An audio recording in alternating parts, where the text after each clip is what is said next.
सुपीना क्या हरि नाम नहीं तो जीना क्या, हरि नाम नहीं तो जीना। भूषण से सब अंग सजा, पता है आभूषणों से सारे शरीर को सज्जित कर सकते हैं, लेकिन जिह्वा को किसी ने सोने से छेदा है क्या? जिह्वा में कौन सा भूषण पहनोगे? भूषण से सब अंग सजा, रचना पे हरि नाम।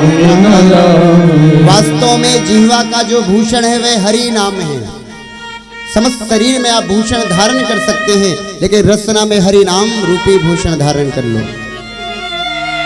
सभी पड़ा रह जाए यहीं पर, कुंडल और नगीना क्या, हरि नाम नहीं तो जीना।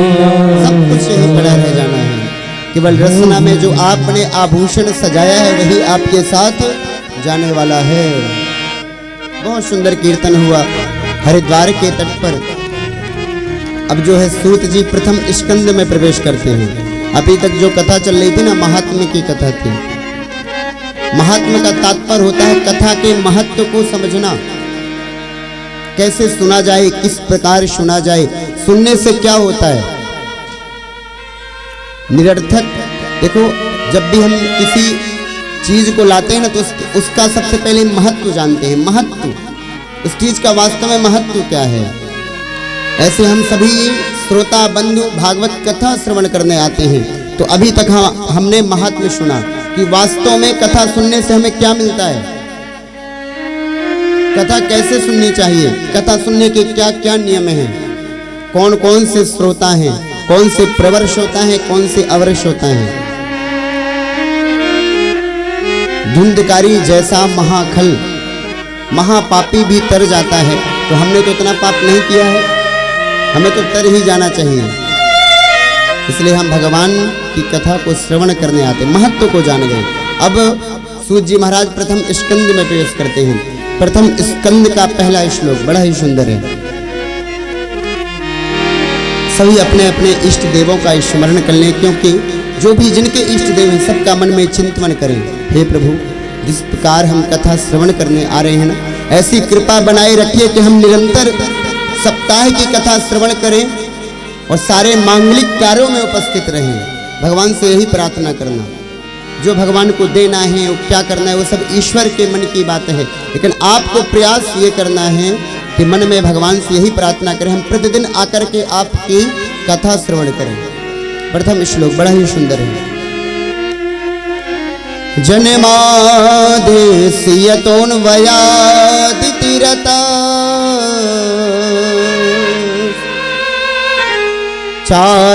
चार्थेषु विज्ञास्वरा तेने ब्रह्म हृदयादि कवये मुह्यन्ति सूर्यः।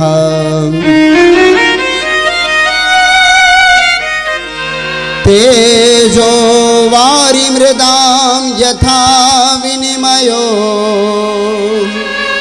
यत्र त्रिशर्गो मृषा धाम्ना स्वेन सदा निरस्ति कुहकं सत्यं परं धीमहि। गुरु श्री कृष्ण भगवान की जय। जन्मादिस्य यतोन्वयादितिरतः, इतरतः प्रभु ने जन्म कहाँ लिया, बड़े ध्यान से सुनिएगा, बहुत सुंदर भाव है इस श्लोक का। प्रभु ने कहाँ जन्म लिया? कंस के जेल खाने में।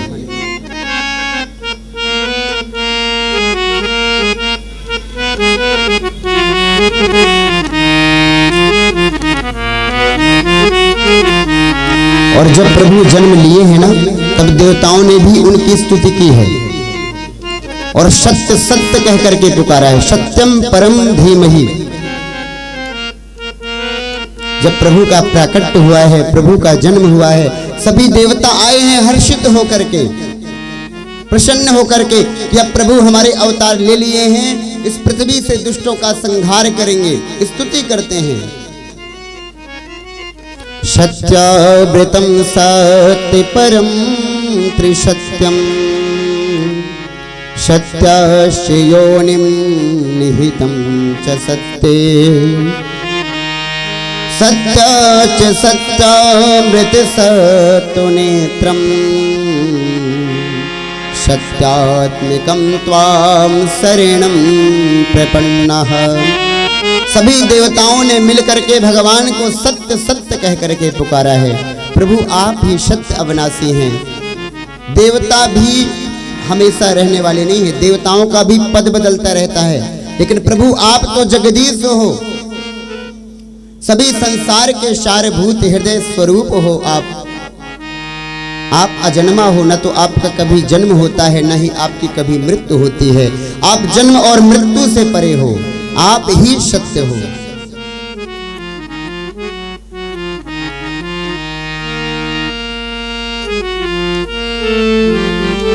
हमारी कितनी योनियां होती हैं? 84 लाख। और देवता कितने होते हैं?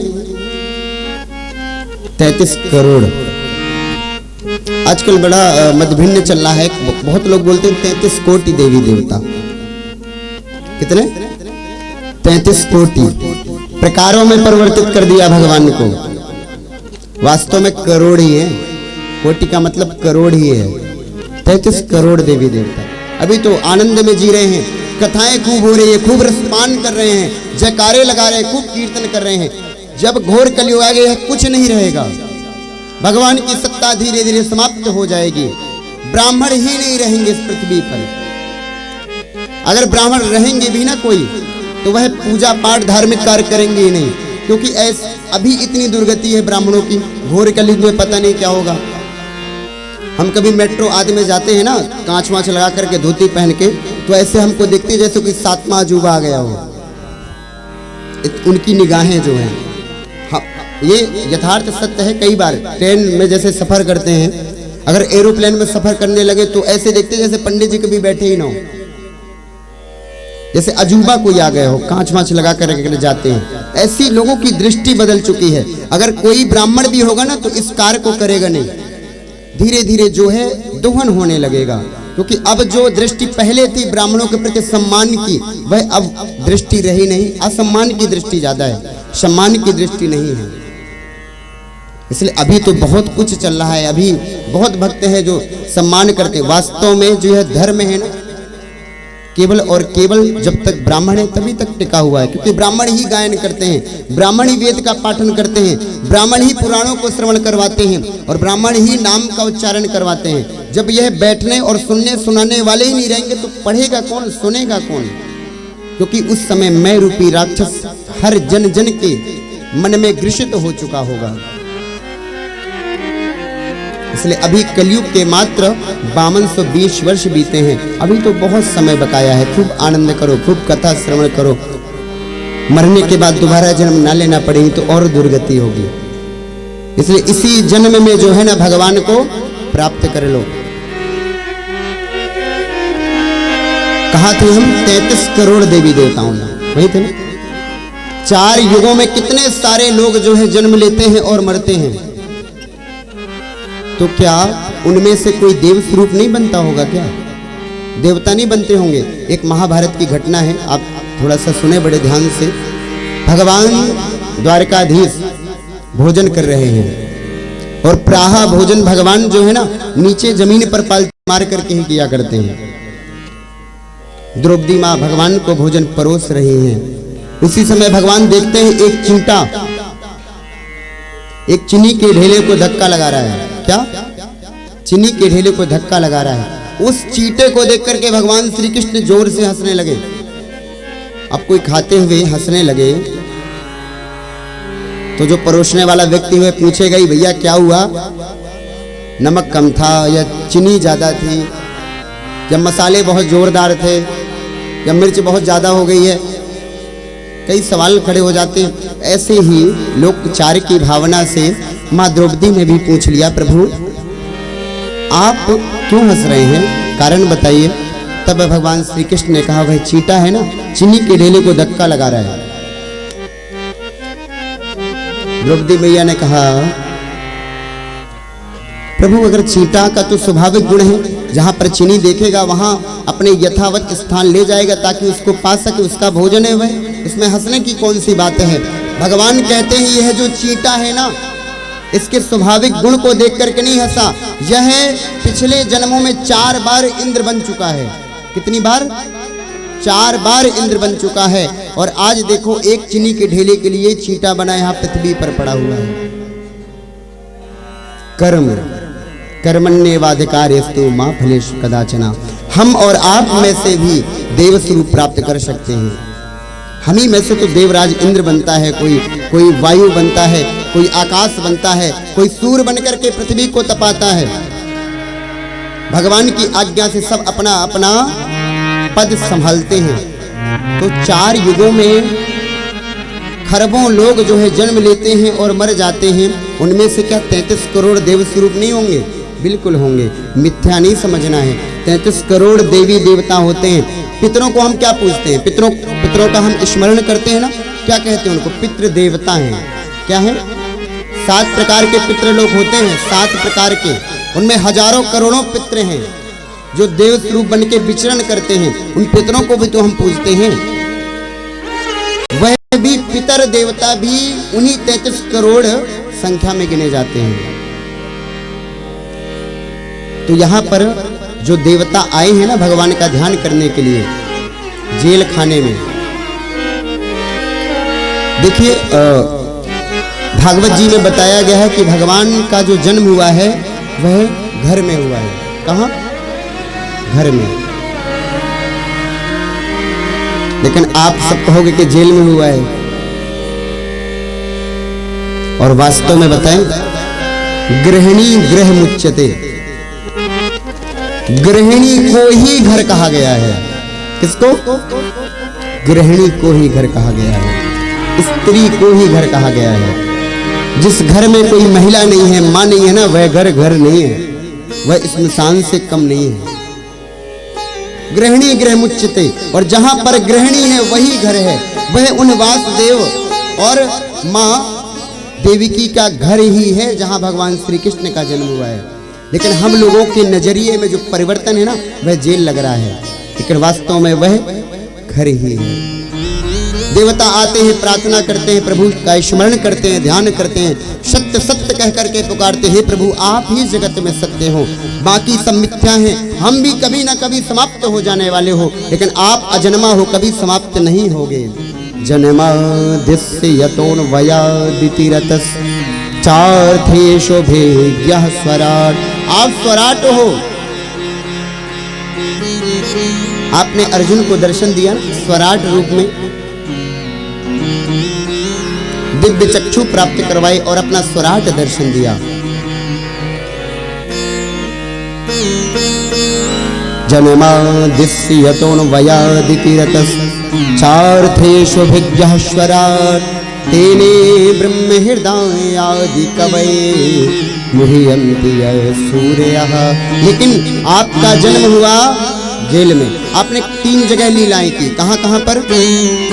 इतरतः आपका जन्म तो हुआ वासुदेव देवकी के घर में और हमारी नजर में जेल में। उसके बाद आप सीधे गए कहां? नंदगांव, अर्थात ब्रजभूमि। ब्रजभूमि में आपने लीला की। इसके बाद आपने द्वारका में लीला की, ठीक है। इसके बाद आपने अपनी बुआ जी के यहाँ लीला की। आपने 3 जगह लीलाओं को किया है। सारा युद्ध तो लड़ा गया बुआ के ही यहाँ ना। लीलाएं की वृंदावन में, ब्रजभूमि में और द्वारिका में। त्रिशर्गो मृषा, यहाँ पर वेद व्यास जी कहते हैं 3 जगह भगवान की लीलाएं हुई। तेने ब्रह्म हृदय आदि कवे। जब आप लीला करते हैं ना तो बड़े बड़े चतुरानन भी मोहित हो जाते हैं। चतुरानन अर्थात ब्रह्मा भी व्यामोहित हो जाते हैं। पता है वृंदावन में भगवान की कैसी लीला है? वन में जाते हैं पीला पीतांबर ओढ़ करके, मुकुट धारण करके, मोरपंख धारण करके, और किस लिए जा रहे हैं? गायों को चराने के लिए। समस्त गोप ग्वाले हैं, श्री रामा मधुमंगल अनेक गोप ग्वालों से घिरे हुए। देखिए ब्रह्मा जी कब व्यामोहित हुए? जब गायों को चराने भगवान श्री कृष्ण गए और दोपहर का जो भोजन होता है, मध्याह्न का भोजन, सभी गोप ग्वालों के साथ में बैठ करके भगवान श्री कृष्ण भोजन कर रहे हैं। और मालूम है भोजन कैसे कर रहे हैं?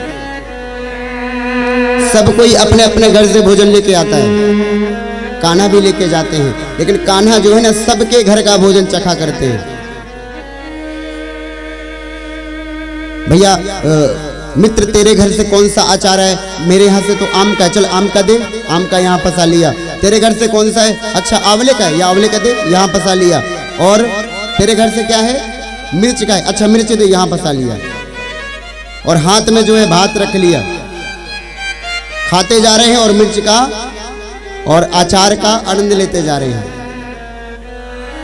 ना कोई हाथ धोने की शुद्धि, ना पैर धोने की शुद्धि, आनंद से परिपूर्ण होकर के गोप ग्वालों के साथ ऐसी क्रियाओं को करते हैं कि तो ऊपर बैठा हुआ ब्रह्मा भी व्यामोहित हो जाता है, सोचने पे मजबूर। ब्रह्मदेव सोचते हैं पता नहीं यह भगवान नारायण ही है कि नहीं, भगवान नारायण ही है। मुझे तो लगता है नारायण हो ही नहीं सकते। किसी का भी झूठा खा लेते हैं, किसी का भी झूठा पा लेते हैं।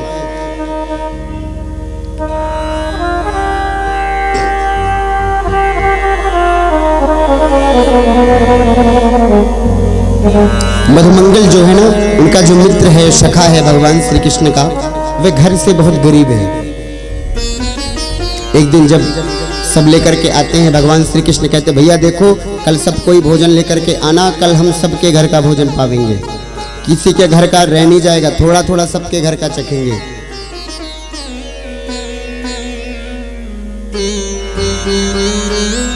सभी अगले दिन आते हैं और भोजन के टिफिन जो है, भोजन की पोटलियां जो हैं सब खोल देते हैं और सब खाने बैठ जाते हैं। लेकिन उनमें मधुमंगल नहीं रहता है। मधुमंगल जो है बहुत दूर जाकर के पेड़ के पीछे छिप जाता है। मालूम है वह क्या लेकर के आए हैं? 3 दिन का बासी भोजन, जो चावल थे ना वह मट्ठा से बने हुए, मट्ठे से बने हुए 3 दिन के बासी चावल लाया है। और उन सखों के साथ में इसलिए नहीं बैठ रहा कि भगवान जो है खाए बिना रहेंगे नहीं, यह 3 दिन का बासी भोजन भी खा जाएंगे, क्योंकि इतना प्रेम करते हैं मधुमंगल से।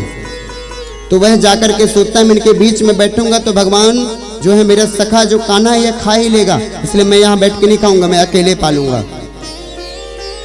भगवान से लेकिन सबका चकते हैं। तभी मधुमंगल की याद आती है, कहते हैं भैया मधुमंगल कहाँ गया? श्री दामा कहता मधुमंगल तो वहां बैठा है झाड़ी के पीछे छिपा हुआ। दौड़ के पहुंचते हैं, अरे मधुमंगल तूने नहीं खिलाया मुझे, क्या लाया है घर से, खिला। बोले कान्हा मैं तुझे नहीं खिलाऊंगा। कान्हा कहते नहीं तुम्हें तो खिलाना पड़ेगा। क्या कहते हैं? तुम्हें खिलाना पड़ेगा, मैं खाऊंगा। बोले मैं बिल्कुल नहीं दे सकता हूं। और पेड़ पे चढ़ करके सारे चावल जो मट्टे से बने हुए पूरे चावल वह मधुमंगल खा गया, पी गया। कान्हा बोले अच्छा तुम मुझे खिलाओगे नहीं, उतर के आओ नीचे, नीचे उतर के आओ। वह नीचे उतर के आया ना तो प्रेम देखिए, यहाँ पर प्रेम की पिपास देख। जब मधुमंगल उन चावल को खा रहा है ना मट्टे से बने हुए, तो खाते हुए बहुत जल्दबाजी में खाया, तो कोई नाक में लग गया, कोई दाढ़ी पे चिपक गया, कोई शरीर पे गया। तो भगवान श्री कृष्ण उसके होठों से भी, उसकी नाक से, उसकी ठोड़ी से भी जो बचा हुआ अन्न है वह अपनी जीवा से चाट लेते हैं। बोले और कहते हैं देख मधुमंगल मैंने पा लिया ना, तू नहीं दे रहा था देखो मैंने पा लिया। मधुमंगल कहता है कान्हा इतना प्रेम मत कर हमसे, अगर तू छोड़ करके चला जाएगा ना तो हम जी नहीं पाएंगे, इतना प्रेम हमसे मत कर। तू इतना प्रेम हमसे क्यों करता है, इतना प्रेम मत करे। कान्हा कहते हैं देख मैं कहीं जाने वाला नहीं हूं, लेकिन तूने गलती की है, तुझे ऐसे नहीं जाना चाहिए, मुझे दे देता, ये तो प्रसाद ही है, मैं पा लेता। तो देवता मानो यही कह रहे हैं, और वह चतुरानन बैठे हुए जो ब्रह्मा हैं वह ये सोचते हैं कि क्या यह नारायण हो सकते हैं क्या? यह तो क्रियाएं जो है बालकों की तरह कर रहे हैं। आज व्यामोहित हो गए ब्रह्मा, व्यामोहित हो गए। जब भगवान श्री कृष्ण मधुमंगल के साथ थे ना, उस तरफ गाड़ियों तरफ थोड़ा दूर थे, तभी ब्रह्मा जी आए और समस्त गोप ग्वालों को उठा करके ब्रह्मलोक ले गए। कहाँ? ब्रह्मलोक। यह कथा 10वें स्कंद में है, भागवत जी में है, लेकिन कथाएं बहुत हैं, मैं विस्तार से उनको नहीं सुना पाऊँ, तो आज ही मैं सोचता हूँ उन कथाओं को श्रवण करवा दूँ आपको। 10वें स्कंद में है, ब्रह्मा जी व्यामोहित हो गए और समस्त गोप ग्वालों को उठा करके ले गए। जब भगवान श्री कृष्ण आए मधुमंगल के पास से, तो देखा वहाँ पर कोई गोप ग्वाला नहीं है, ना ही गाय है, कुछ भी नहीं है। और वहाँ ब्रह्मा जी आए, उस मधुमंगल को भी ले गए, ब्रह्मलोक ले गए। अब ना तो कोई वहाँ पर गाय है, ना कोई बछड़ा है, और ना ही गोप ग्वाले हैं, सबको ब्रह्मा जी ले गए। ब्रह्मा जी वास्तव में देखना चाहते हैं कि यह नारायण ही है भला, कि केवल बालक ही है। व्यामोहित हो गए ना, मोहित। ब्रह्म हृदय आदि कवये, बताइए ब्रह्मा जैसे जो चतुरानंद जैसे बड़े बड़े दिव्य महर्षि देव हैं, वे भी अगर व्यामोहित हो जाएं, मोहित हो जाएं, तो हमारी और आपकी औकात ही क्या है? वेदों के ज्ञाता, शास्त्रों और पुराणों के अधिवक्ता। नारायण ने सोचा, अच्छा आगे तो ढूंढते रहे, फिर मन में धारण करके ध्यान और धारणा से पता किया, तो पता चला ब्रह्मा जी हरण करके ले गए हैं। अब यहाँ पर मालूम है ना, भगवान श्री कृष्ण ने जितने गोपगण थे सबको बना दिया, वैसे ही कपड़े, वैसे ही जो उनके हाथ में डंडियां थी वैसे ही डंडी, वैसे ही गाय, वैसे ही बछड़ी, सब भगवान कृष्ण ही बन गए। अब ब्रह्मा जी ऊपर से देखते हैं, अरे जिनको मैं उठा करके लाया हूं वो तो यहाँ पर भी खड़े हैं। जब नीचे देखते हैं और फिर ब्रह्मलोक की तरफ देखते हैं, यहाँ भी खड़े हैं। चौकन्ने हो जाते, पुनः नीचे आते हैं, पुनः नीचे आते हैं ब्रह्मा जी, और नीचे आकर के पुनः देखते हैं, अरे ये तो ज्यों के त्यों दिखाई पड़ रहे हैं जिनको मैं उठा के ले गया। फिर ऊपर ब्रह्मलोक जाते हैं, फिर देखते हैं, अरे यहाँ भी बैठे हैं, यह स्थिति क्या है? पुनः नीचे आते हैं, 2-4 बार घूमते हैं। जब नीचे आए ना ब्रह्मा जी, तब भगवान विष्णु जो है स्वरूप बदल करके ब्रह्मलोक पहुंच जाते हैं। कहां पहुंच जाते हैं? ब्रह्मलोक।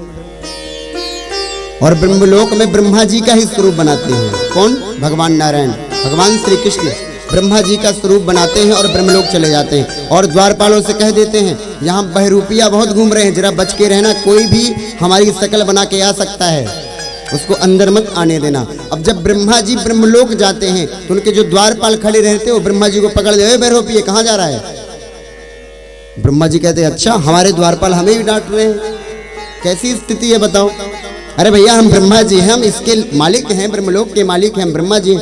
बोले तुम्हारे जैसे ब्रह्मा बहुत घूम रहे हैं, बहुरूपिये हो तुम, हमारे ब्रह्मा जी तो अंदर बैठे हुए हैं, अंदर आराम कर रहे हैं। अब तो ब्रह्मा जी समझ गए, क्योंकि मेरा स्वरूप जो है ना, ब्रह्मा जी सोचते हैं नारायण के अलावा कोई नहीं बना सकता।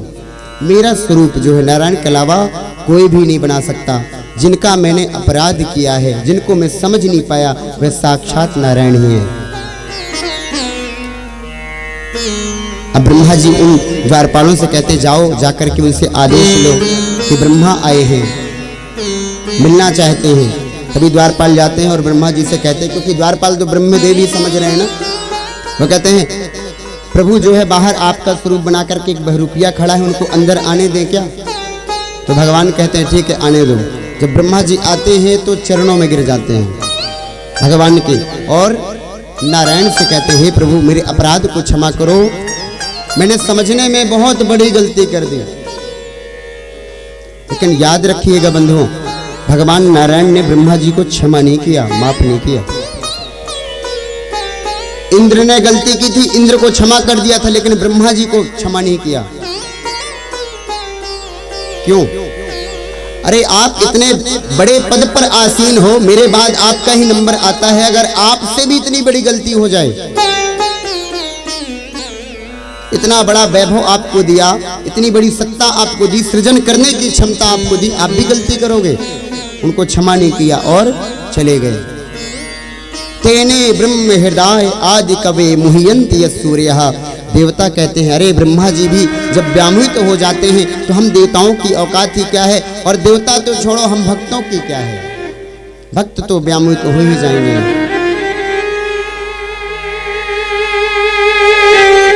जन्मादिस्य तोन्वयादितिरत चार्थेषु भिज्ञाश्वरा तेने ब्रह्म हृदय आदि कवये मुह्यन्ति सूर्यः तेजो वारि मृदां यथा विनिमयो यत्र त्रिशर्गो मृषा धाम्ना स्वेन सदा निरस्तिकुहकम् सत्यं परं धीमहि। त्रिशर्गो मृषा। हे प्रभु, आप जो है तीनों प्रकार के तापों का हरण करने वाले हैं, दैहिक ताप और भौतिक ताप। दैविक ताप से आप परे हैं, आप जो है हमारी हर कदम कदम पर रक्षा करने वाले हैं। सत्यम परम धीमहि। ऐसे सत्य स्वरूप भगवान के चरणों में हम सभी मिलकर के बारंबार प्रणाम